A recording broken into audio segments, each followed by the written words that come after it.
Rappelez-vous le type de lien que nous avons abordé dans le cours de base. Une base de données est relationnelle lorsqu'au moins deux tables sont liées par un champ commun, une information commune. Chacune des tables de votre base sera organisée autour d'un sujet spécifique. Chaque enregistrement réalisateur, par exemple, sera identifié de manière unique grâce à sa clé primaire. Les tables seront liées au moyen d'un champ commun qui sera clé primaire dans une des tables, ici la table réalisateur, et qui acceptera les doublons dans l'autre, ici la table film. Les champs peuvent être de noms différents. La seule contrainte est qu'ils soient de même type et de même taille, de manière à accepter exactement la même information. Dans la table réalisateur, le code R étant la clé de la table, il ne peut accepter qu'une seule fois la même valeur. C'est le côté 1 de la relation.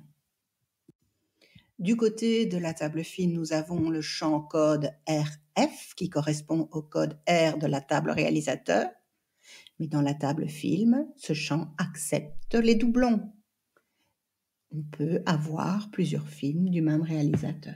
C'est le côté plusieurs, le côté infini de la relation. Une fois les deux champs créés, nous pourrons définir la relation la plus courante d'Access, qui est la relation de 1 à plusieurs. Ici, pour les besoins de l'exercice, je simplifie très fort en admettant qu'il n'y ait qu'un seul réalisateur par film.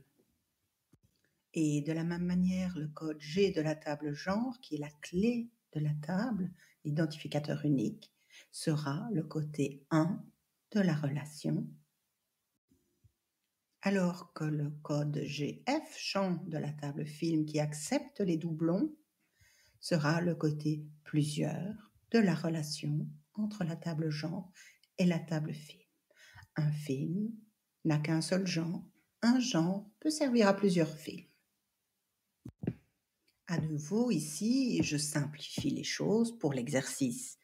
Donc, je vais définir chaque genre, par exemple, comédie, comédie dramatique, comédie romantique. Et donc, à chaque film ne correspond qu'un seul genre. Mais je pourrais imaginer qu'à chaque film correspondent plusieurs genres. Et là, je vais devoir travailler autrement. Effectivement, nous avons ici deux relations de type 1 à plusieurs. Et comme je vous le disais, c'est la relation la plus courante en Access. Que peut-on avoir comme autre type de relation? Vous pouvez vous retrouver avec une relation de 1 à 1. C'est quand à tout enregistrement d'une table correspond un et un seul enregistrement de l'autre table. Donc c'est de nouveau un lien entre deux champs qui n'accepterait pas les doublons. C'est un petit peu comme si une des tables serait juste le prolongement de l'autre. Alors à part pour des raisons techniques en général, ça veut dire qu'on peut tout mettre dans une seule table.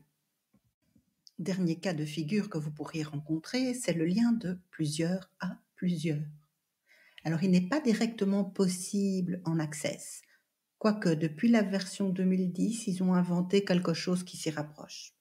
Exemple, si j'ajoute les acteurs dans mon film, un acteur peut jouer dans plusieurs films et un film comporte plusieurs acteurs.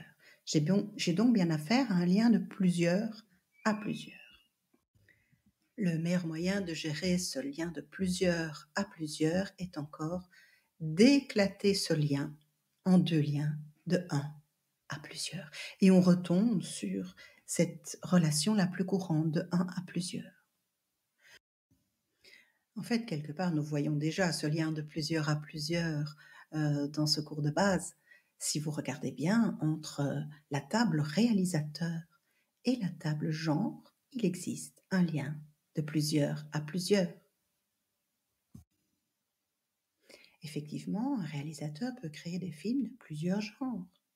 Et un genre peut servir à plusieurs réalisateurs.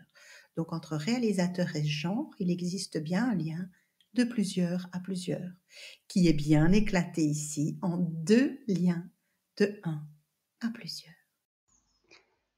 Nous allons donc voir dans ce cours de perfectionnement comment résoudre le problème du lien de plusieurs à plusieurs, comment ajouter nos acteurs dans notre film.